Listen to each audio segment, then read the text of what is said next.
Okay, so our,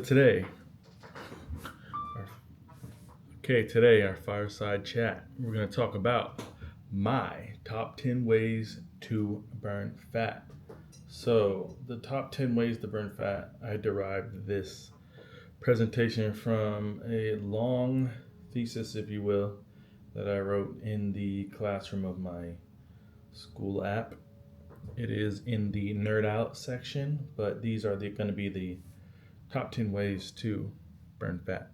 Okay, let's go.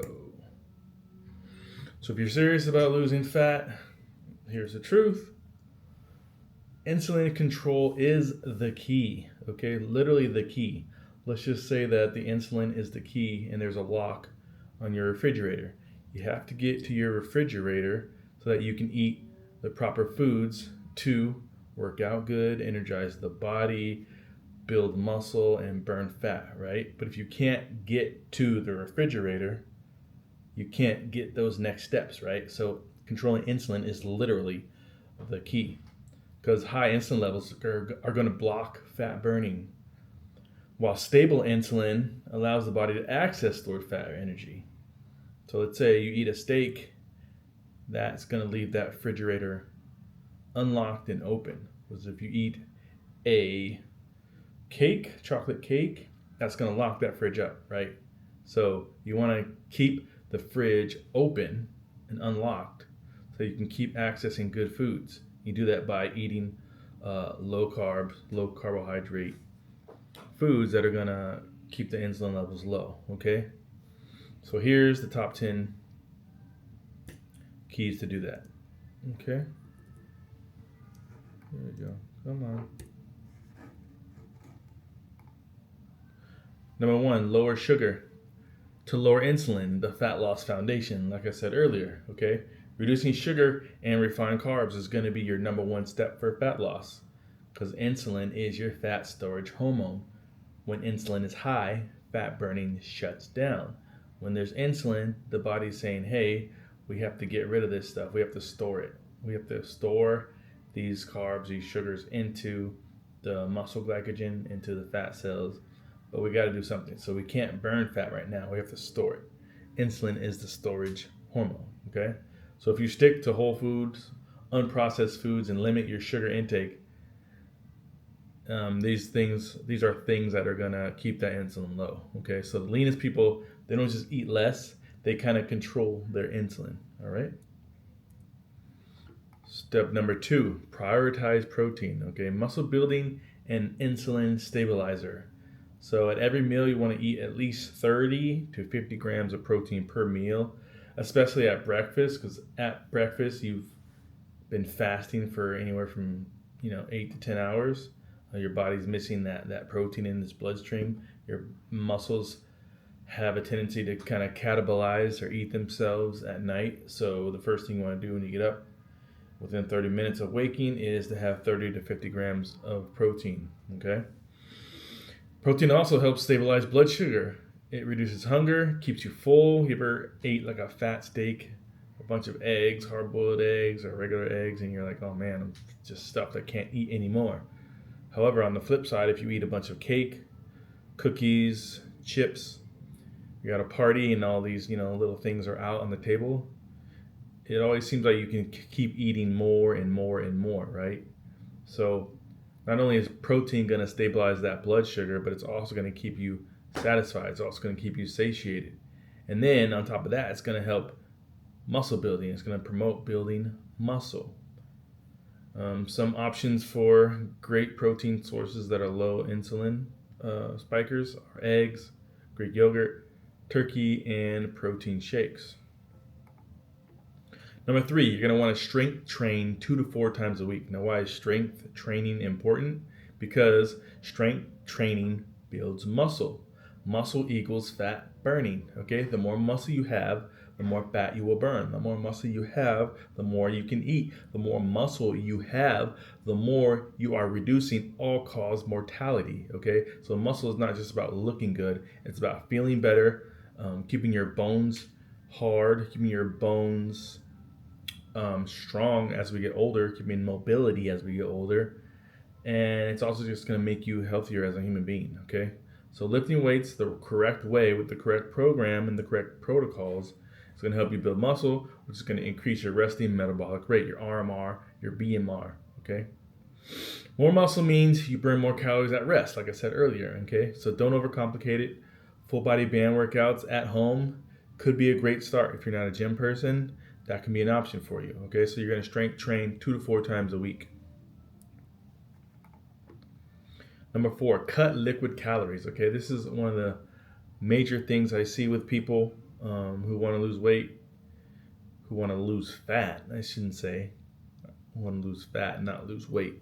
They're drinking a lot of their calories, okay? And then these calories don't have anything. They don't have any protein. They don't have any helpful carbohydrates. They have just sugar and calories that are just gonna spike your insulin and make you fat, make you create that insulin surge that's gonna tell your body that you want to store fat. Okay, so it's just gonna make you store fat, and they don't do anything for you. They don't make you less hungry or anything like that. So cut your liquid calories. Don't drink Cokes, those sugary coffee drinks from Starbucks. Swap those out for water, black coffee, 0-calorie electrolyte drinks. I like to drink water with lemon, water with lime in it. That kind of helps that water go down a little bit easier. So don't drink your liquid calories. Okay, cut those. Number 5, you're going to want to eat 80% full. Okay, this is portion control. Don't stuff your face. Don't sit at the table forcing food down. You want to eat till you're 80% full, and that's going to help with hormone regulation as well. Okay, overeating, even if you overeat healthy foods, it's going to spike insulin and it's going to halt fat loss. Healthy foods can be overeaten, and that in turn is going to give you too many calories, and too many calories are not going to have you in a fat loss deficit. Okay, so stop when you feel slightly satisfied, not when you're stuffed. Number 6, we're going to have you walk 8,000 to 10,000 steps a day. That's called NEAT, non-exercise activity thermogenesis. That means any kinds of activity that you're doing that's not like you're not mentally thinking about, okay, I have to work out. So if you go to the gym, you're thinking about that. That's a scheduled thing, right? But if you're at lunch and you walk around your building, 10 times, that's considered NEAT. It's not necessarily your workout.